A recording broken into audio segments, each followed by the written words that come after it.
Bonjour à tous, j'espère que vous allez bien malgré qu'il n'y ait pas d'UFC ce week-end. Mais nous, pour l'épisode 61 du Game Plan, on prend de l'avance et on vous analyse le merveilleux combat entre Benil Dariush, numéro 4 des lightweight, et Arman Tsarukyan, numéro 8 des lightweight. Avec moi, comme toujours, Brian. Brian, j'ai l'impression que tu es sur Teams et que tu as mis un faux background derrière toi, tu vois. C'est stylé. Comment vas-tu? Eh bien, écoute, ça va très bien, ça va très bien. Et toi, comment tu vas? Super bien. Franchement, ce combat me hype de dingue. Donc, je suis ultra content de pouvoir l'analyser. Et avant de commencer, on va lancer notre générique. Paris sur le MMA avec Unibet. Quelle sera l'issue du combat? Une soumission? Un KO? Paris sur l'appli numéro 1 avec Unibet. 100 euros de bonus sur ton premier pari. Notre lien en description vous offre jusqu'à 100 euros de free bets si vous vous lancez sur unibet.fr. S'il vous plaît, jouez de manière récréative. Alors, comme je le disais, moi je suis méga hype pour ce combat. Dariush contre Tsarukyan en 5 rounds. Franchement, que demander de plus pour clôturer une magnifique carte. C'est un fight night vraiment aux airs de pay-per-view selon moi.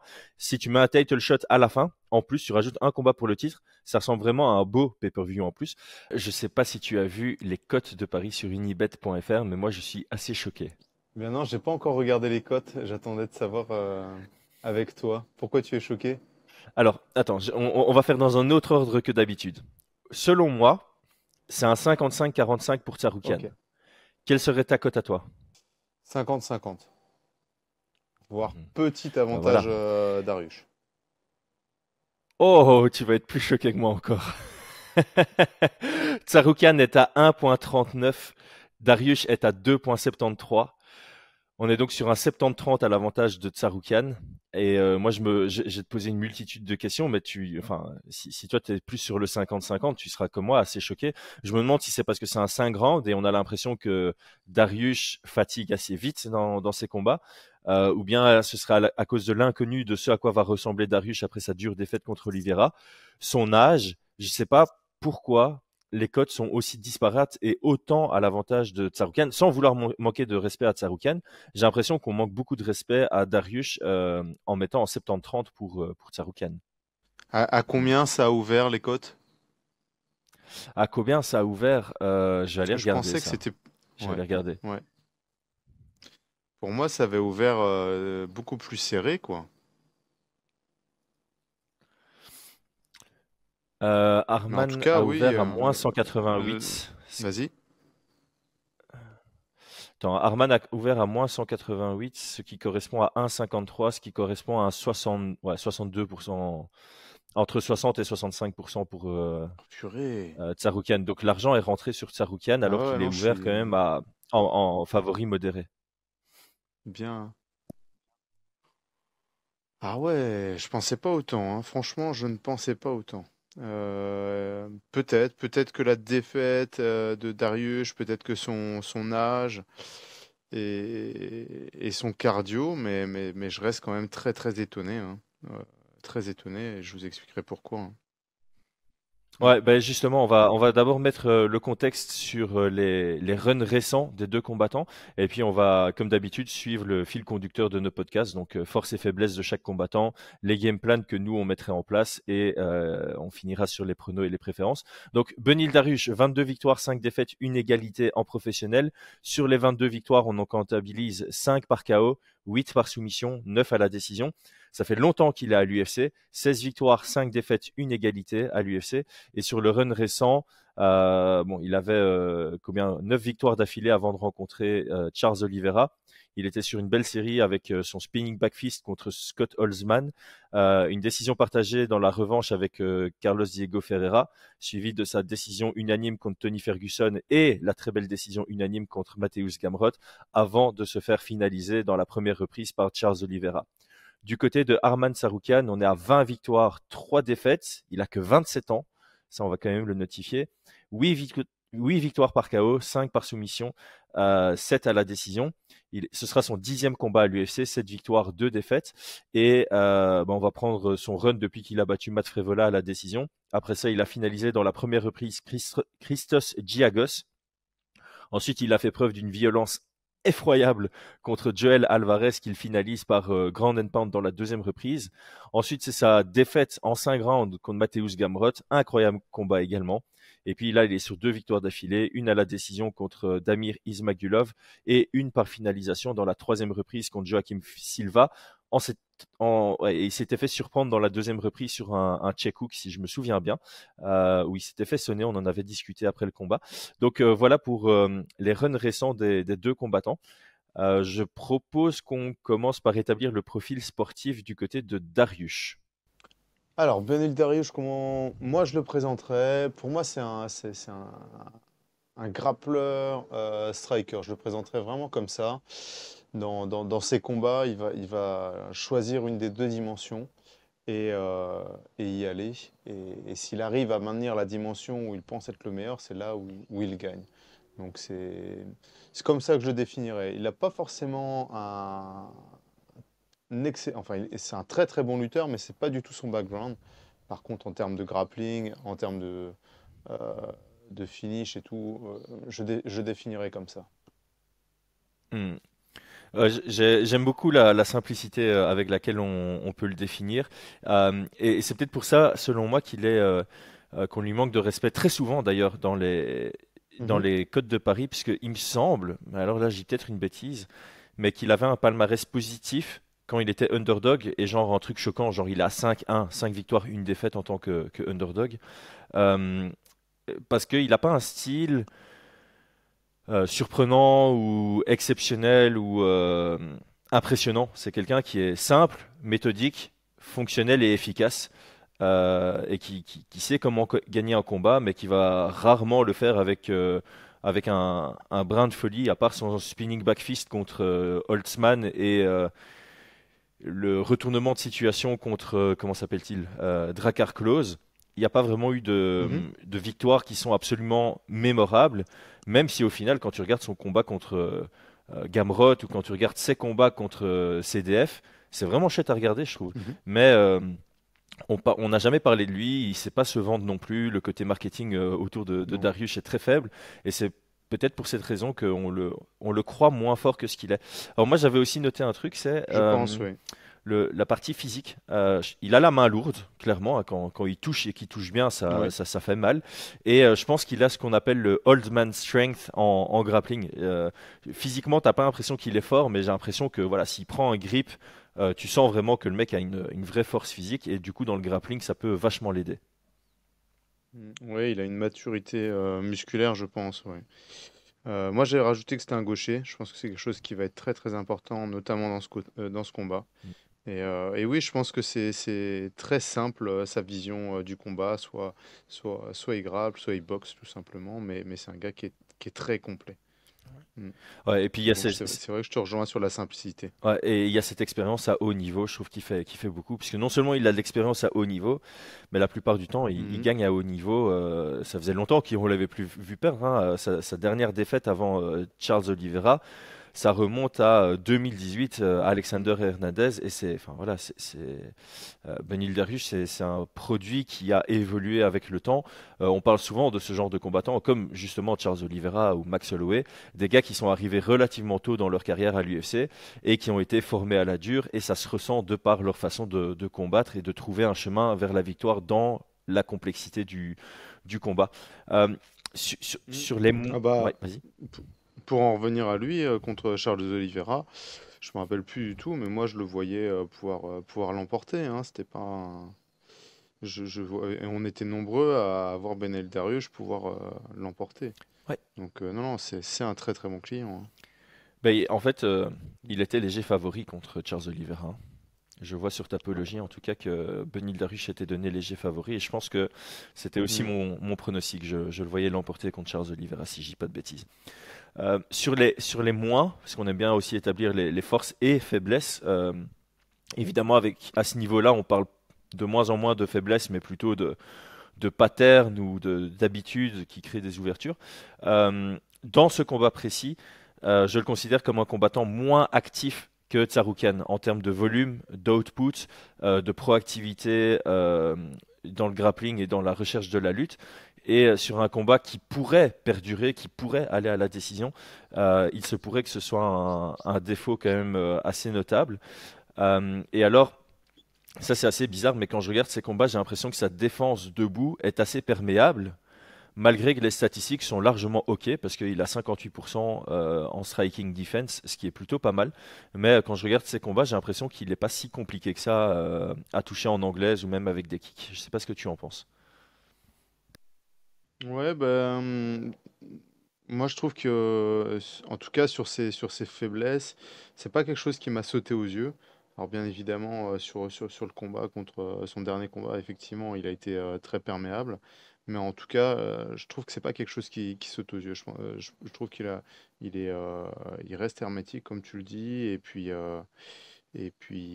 comme je te l'ai dit, hein, moi je vois vraiment un combattant qui, dans ses points faibles, entre guillemets, c'est uniquement s'il n'arrive pas à emmener le combat dans la direction qu'il souhaite, c'est là que ça devient compliqué.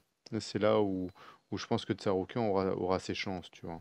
Ouais, c'est vrai, mais encore une fois, j'ai envie d'aller de nuancer plus loin. De temps en temps, il n'arrive pas à aller dans le domaine qu'il souhaite, mais il arrive quand même à performer dedans.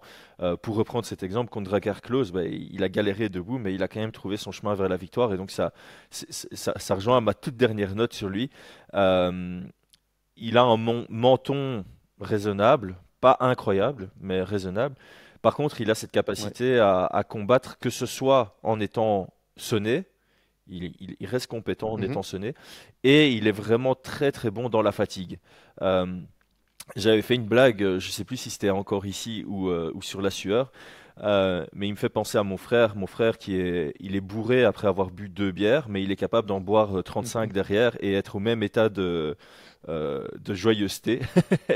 Et Darius, j'ai l'impression que c'est la même chose. Après 2 minutes et demie de combat, il a un état de fatigue qui semble avancer, mais il est capable de rester performant avec cet état de fatigue jusqu'à la fin du combat, que ce soit en 15 ou en 25 minutes.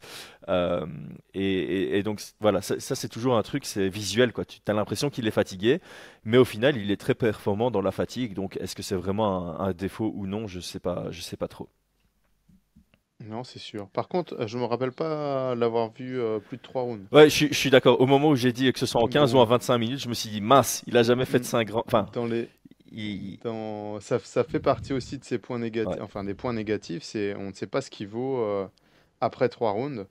Et par contre, on sait ce que vaut Tsaroukian après 3 rounds. Ouais, c'est ça. Et en fait, il est temps quand même que Dariush ait un combat en 5 rounds, c'est abusé quoi.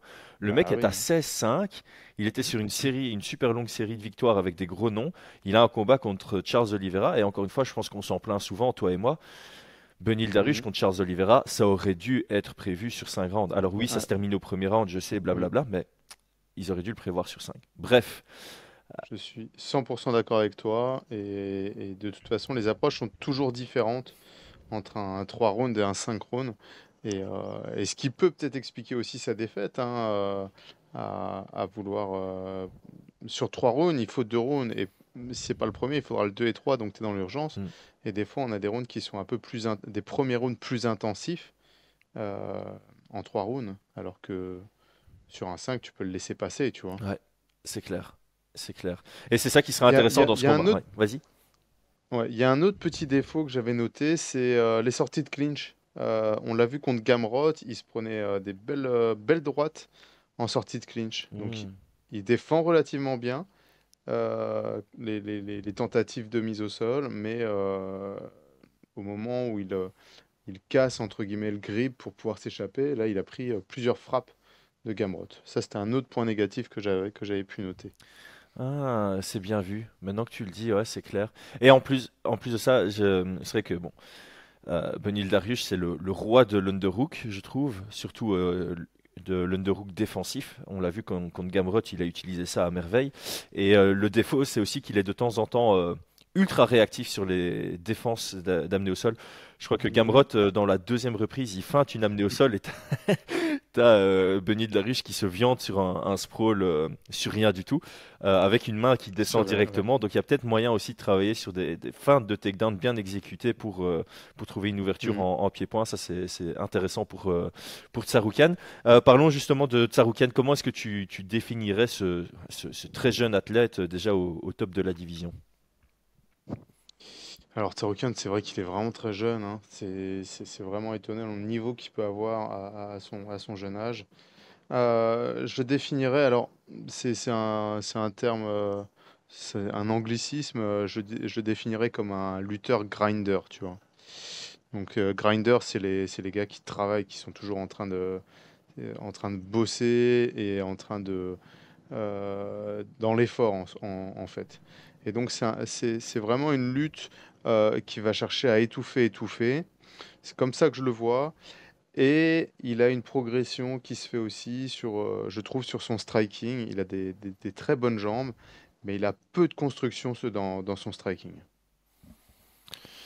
Ouais, ouais, c'est une bonne façon de le définir. Pendant que tu parlais, j'étais en train de regarder les stats de Tsaroukian pour essayer de Mhm. complémenter ce que tu dis.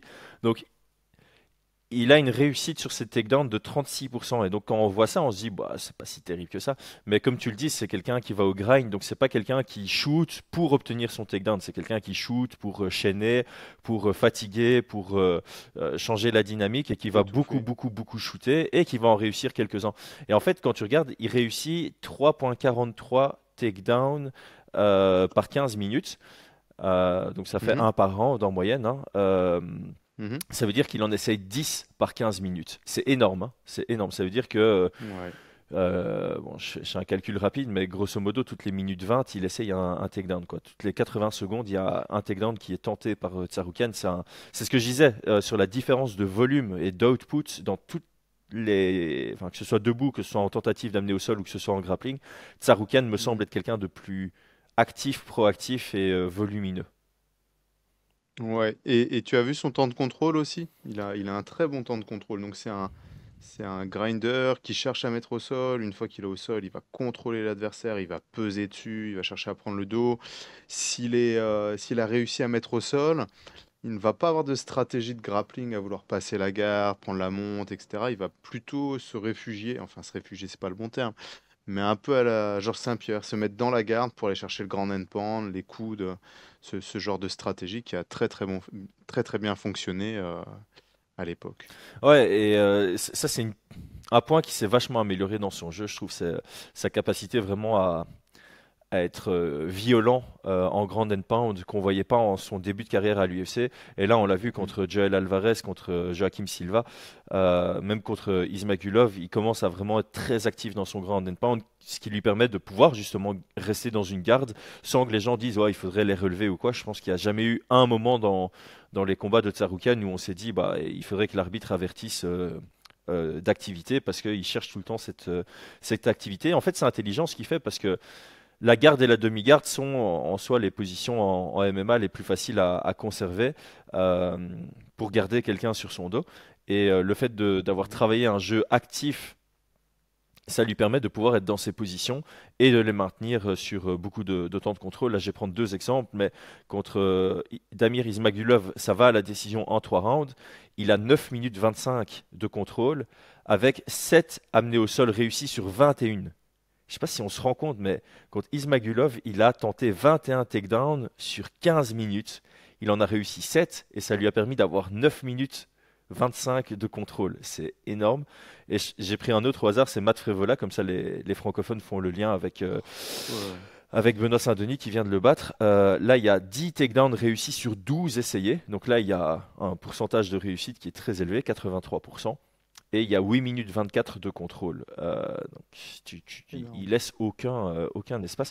Et c'est là où, pour moi, les codes de Paris devraient être plus rapprochés parce que on a vu Dariush l'amener au sol, c'est chaud. Le contrôler au sol, c'est chaud. Euh, donc le combat risque de rester quand même pas mal debout.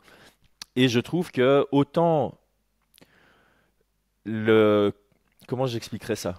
Le conceptuel de Tsaroukian debout s'améliore. Tu as l'impression que il travaille de manière plus réfléchie, plus mesurée. Il essaye d'être posé, il essaye de favoriser les déplacements, les feintes de changement de niveau, les feintes de jab. Il dédouble son jab. Tu vois, les concepts sont très intelligents. Il travaille sur des bons fondamentaux, sur des trucs logiques. Il a une super bonne souplesse des jambes, donc il est capable d'envoyer des high kicks avec sa jambe avant, sa jambe arrière, sans qu'on les voit trop venir, sans que ce soit trop télégraphé. Il est capable de couvrir une belle distance avec ses kicks. Mais ça manque un tout petit peu de maturité, je trouve.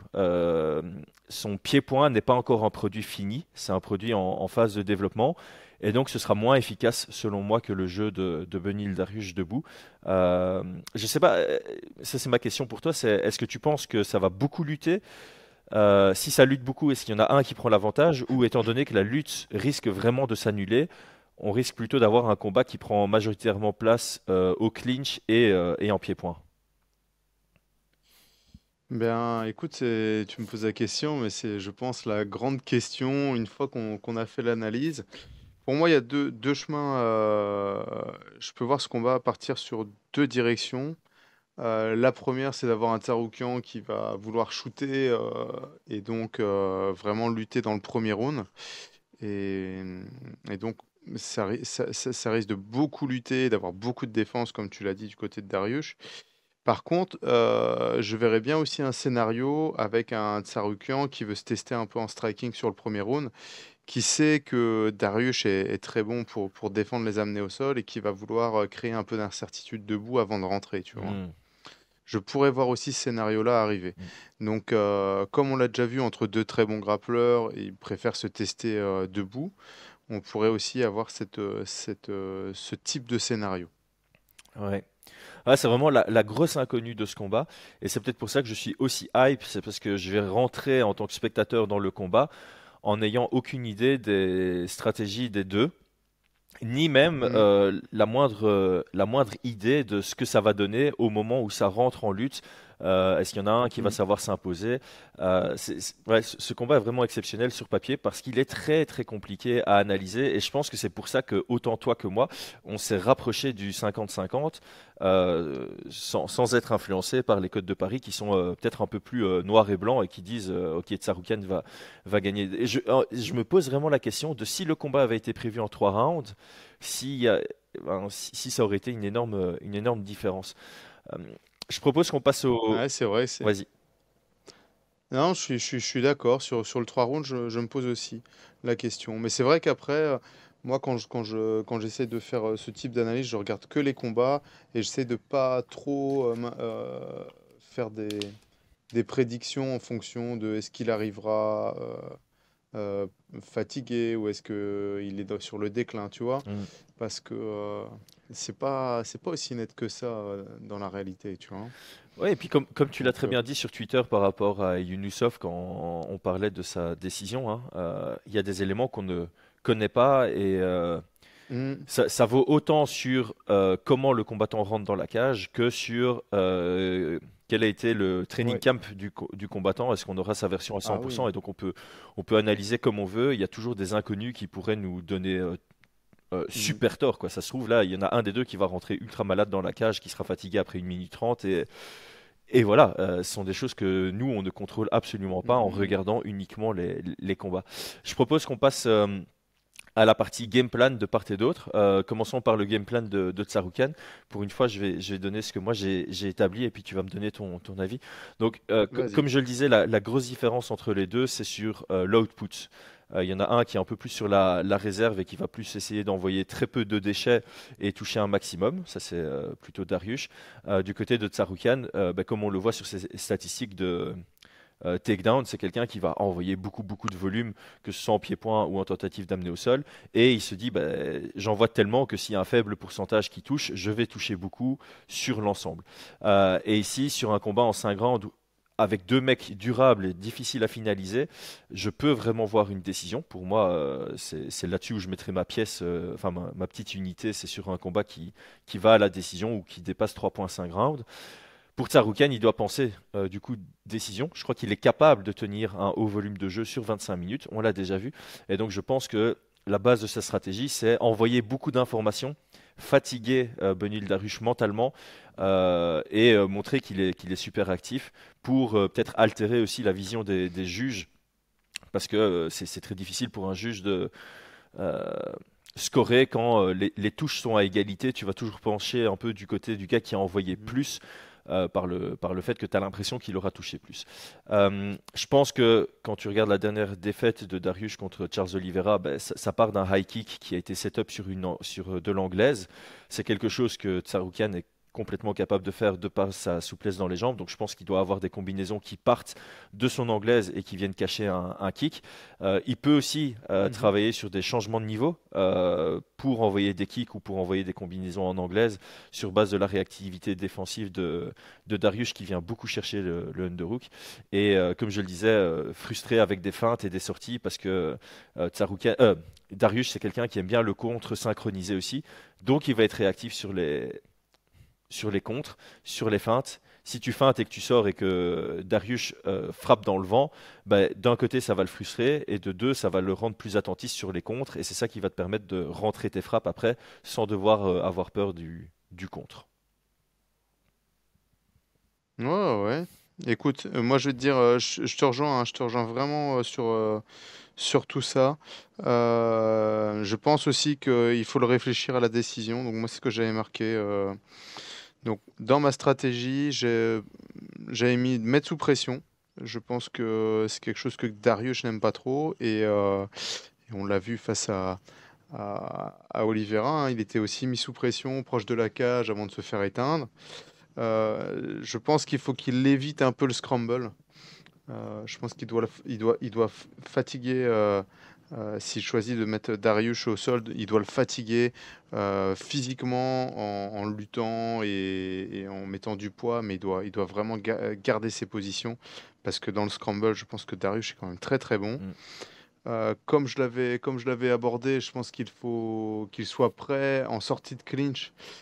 Si Darius réussit à sortir d'une tentative de mise au sol, qu'il soit vraiment prêt à frapper en anglaise euh, et y aller. Moi, c'est ce que je trouve qui a manqué à- comment il s'appelle au Polonais Gamrot. à Gamrot.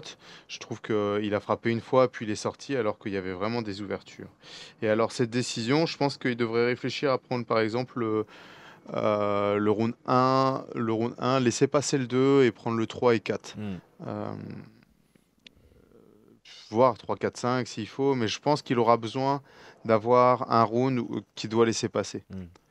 Euh, je pense que s'il prend le 1, 2, 3, 4 et que physiquement ça va lui pomper beaucoup d'énergie, je parierais pas sur un possible retour de Darius, tu vois, dans fin du quatrième, début du cinquième, ce qui pourrait être très problématique, tu vois. Mm. Ouais, comme on a dit, hein, Voilà. Dariush est vraiment très compétent dans la fatigue, donc il faut, peu importe la dynamique du combat, il faudra jamais se dire ok c'est Mm. fini avant que ce soit fini, parce que je pense que Dariush est capable. Et on le voit pas comme un opportuniste Dariush, mais je pense qu'il a vraiment cette compétence de finaliser Ouais, quiconque. C'est pas quelqu'un qui va sauter sur une soumission ou n'importe où. quoi, mais à tout moment, comme on l'a vu contre Gamrot, hein, son knockdown. À quelques petits détails près, ça se transforme Ouais. en KO hein, dans le troisième round. Euh, je, Mm. suis je suis assez d'accord et j'aime bien ce que tu as dit par rapport à ne pas chercher le scramble. euh, Parce qu'on a vu Darius contre Gamrot qui était vraiment très compétent là-dedans. Et moi, pour moi, le combat de. C'était en quelle année Darius contre Gamrot? 2022. Bah écoute, pour moi, c'était l'ajustement de l'année. Darius contre Gamrot. Parce que dans le premier round, Darius, ce qu'il a fait, c'est. euh, il est resté au scramble, il est resté dans la dynamique de grappling contre Gamrot et il prend pas le premier round. Et à partir du deuxième round, tout ce qu'il fait, c'est il dit ok, je défends, je sépare l'action et on va combattre debout. Et ça l'a amené vers une très belle Exactement. victoire et je trouve que c'était l'ajustement du combat. Et pour cette raison, je pense aussi que c'est pas dans l'intérêt de Tsarukyan de trop rester au scramble parce que c'est très difficile d'aller prendre une position dominante contre Dariush et le garder là. Du côté de Dariush, qu'est-ce que tu as établi comme élément stratégique? Alors, je suis parti du principe pour Darius qu'il allait faire le choix entre le grappling et la boxe, entre guillemets, et le striking. Moi, personnellement, je pense qu'il doit rester debout. Je pense qu'il doit avoir un peu la même stratégie qu'il a adoptée contre Gamrot, Ouais. c'est-à-dire défendre les tentatives de mise au sol et boxer. Et alors, il est gaucher et je pense qu'il est meilleur striker que Tsarukyan. Je vais peut-être me tromper, hein, mais en tout cas, je trouve qu'il a des très très bons middle, très bons high kick. Et on a vu que Tsarukyan, quand il avait combattu contre le gars qui est au PFL, l'ancien champion du PFL, Aubin ça me Mercier? reviendra sûrement le nom, Aubin Mercier, il a pris des sales middle et il a failli se prendre un sale high kick aussi, Mm. ce qui lui a permis de mettre au sol Aubin Mercier, bien sûr, mais je vois des ouvertures et je pense qu'avec ce type d'information, on pourrait avoir un Dariush qui trouve ses ouvertures dans le classique kick jambe arrière de la garde ouverte, tu vois. Mm. Ça serait le truc. Et pour moi, il devrait penser à aussi une décision et partir plutôt sur un genre laisser passer le 2, tu vois. Non, qu'est-ce que je raconte? Laisser le passer le premier round et après partir plutôt sur vouloir prendre le 2, 3, 4 ou le Mm. 2, 3, 5 ou le 3, 4, 5, tu vois. Je pense qu'il doit, j'espère qu'il a le cardio pour le faire, mais je pense qu'il aura vraiment dans le deuxième round, dans le troisième round et dans le quatrième round beaucoup plus d'ouverture s'il a un Tsarukyan qui veut continuer à lutter, tu vois.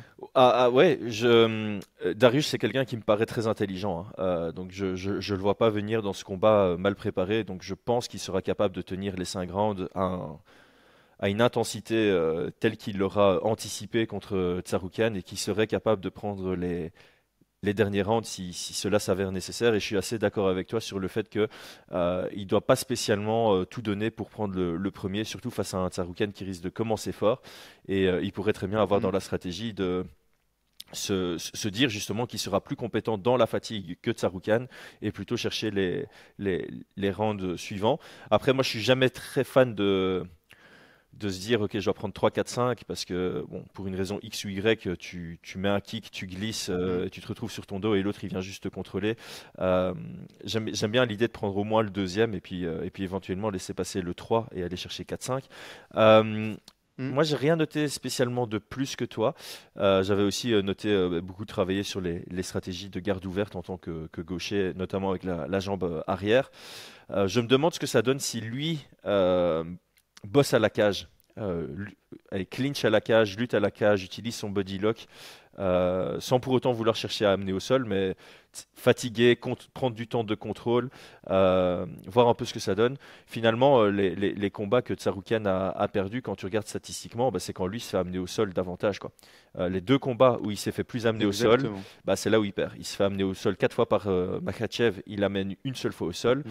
Il se fait amener 6 fois au sol par Gamrot et il amène une seule fois au sol en contrepartie. Donc je pense que moi j'avais noté en tout cas initier la lutte plutôt que la subir. Je sais que c'est compliqué, mais je pense qu'il y a plus à Mm. prendre si c'est lui qui initie. Encore une fois, quand je dis initier la lutte, c'est pas spécialement shooter un takedown pour amener au sol, mais c'est ne fût-ce que shooter un takedown pour venir au clinch, pour venir bloquer à la cage, contrôler, mettre quelques genoux et être, comme tu l'as dit, attentif sur les sorties de clinch. Je suis entièrement d'accord avec toi. J'avais noté ça aussi hein, sur les défaites de Tsarukyan, qu'il était tombé sur des lutteurs qui étaient un meilleur lutteur que lui, tu vois. Mm. Mais je pense quand même que Dariush ne sera pas. Enfin, que Tsarukyan sera meilleur lutteur que Dariush, tu vois. Ouais. En tout cas, ça pourrait être testé, tu vois. Mais sur un synchrone, ça me ferait peur sur l'état de fatigue de Dariush Mm. dans les derniers rounds, tu vois. Ouais, Mais, c'est vrai. mais effectivement, ça pourrait être une possibilité. Eh ben, passons aux pronostics et aux préférences. Je te laisse les devants. Euh, alors, pronostic, bah, comme je vous l'ai dit, hein, moi je voyais un 50-50 sur ce combat, donc très très difficile de, de me prononcer là-dessus. Je suis capable de voir un Dariush arriver euh, et appliquer une bonne stratégie, l'emporter. Je pourrais même le voir gagner par KO avec un beau high kick bien setup ou trouver une ouverture. Je vais prendre un peu de risque. Je vais mettre Dariush l'emporter par KO TKO dans le quatrième. Ouh. Mais ma préférence irait pour une victoire de Tsaroukian. Euh, et ça serait, voilà, ma préférence, ça serait une victoire de Tsaroukian et notamment soit dans une situation de sortie de clinch avec un KO ou quelque chose. Pourquoi pas, ouais, non, soumission, ça me semble un peu improbable, mais ça serait vraiment ma préférence. Oh, moi, c'est difficile aussi parce que j'aime bien les deux. Honnêtement, j'aime beaucoup Dariush, j'aime beaucoup Tsarukyan. Je pense qu'il a un bel avenir à l'UFC. Il a seulement 27 ans, donc s'il continue à progresser, ça peut vraiment être un gars que je peux voir avec la ceinture un jour. Donc, comme on avait dit en analysant Mustafa Eida contre Yunusov, quand tu aimes bien les deux, tu vas plus se diriger sur je préfère une belle performance. Et donc, pour moi, en fait, celui qui gagne, c'est automatiquement une belle performance. Parce que battre Arman Tsarukyan, tu peux pas le faire en faisant une contre-performance. Et battre Dariush, tu peux pas le faire dans un mauvais jour. Donc, celui qui gagne, je serai content. Donc là, je me positionne en tant que la Suisse. Mon pronostic, bah, quasi comme toi, hein, moi je suis sur un 55-45 pour Tsarukyan. Donc, je vais pas prendre de risque dessus. Je vais voir un Tsarukyan à la décision. Une décision pas ultra. Enfin, tu vois, ça, pour moi, ça va pas être un 50-45 ou un 50-44. Ça va plus se rapprocher d'un 48-47, peut-être un 49-46. Mais voilà, je vois ça comme un combat assez serré. Euh, je pense que Tsarukyan, de par sa variété dans son jeu, va être capable de prendre certains rounds et suffisamment. Par contre, comme je l'ai dit, via une ibet, je mettrai ma petite unité sur un combat long et ça dépendra de la cote du combat long. Donc, je mettrai peut-être une demi-unité, je mettrai peut-être 2 unités parce que je suis assez confiant sur le fait que ça va dépasser le troisième round, ce combat. Voilà, eh ben, les amis, merci d'avoir Cool. suivi jusque maintenant. Vous aurez remarqué que la caméra de Brian s'est coupée. On doit encore trouver comment gérer nos podcasts à si longue distance avec Brian au Japon qui doit travailler à partir de la 4G. Donc il a enregistré sur son appareil photo et ça se coupe après 25 minutes. Donc, donc no stress. Merci Brian pour ta flexibilité et cette excellente préparation. Ça m'a fait plaisir d'enregistrer sur ce combat. J'ai trop hâte, j'ai trop hâte. Ouais, c'était top. Moi aussi, je t'avoue que j'ai vraiment hâte. Merci à tous, merci à tous de nous suivre. Et je pense que on est tous, enfin, si vous suivez le MMA, c'est obligé que vous êtes hypé par ce combat-là parce que, en plus d'être difficilement prédictible, je pense que ça va être sportivement parlant et en intensité assez incroyable. Abonnez-vous. Abonnez-vous. Ouais.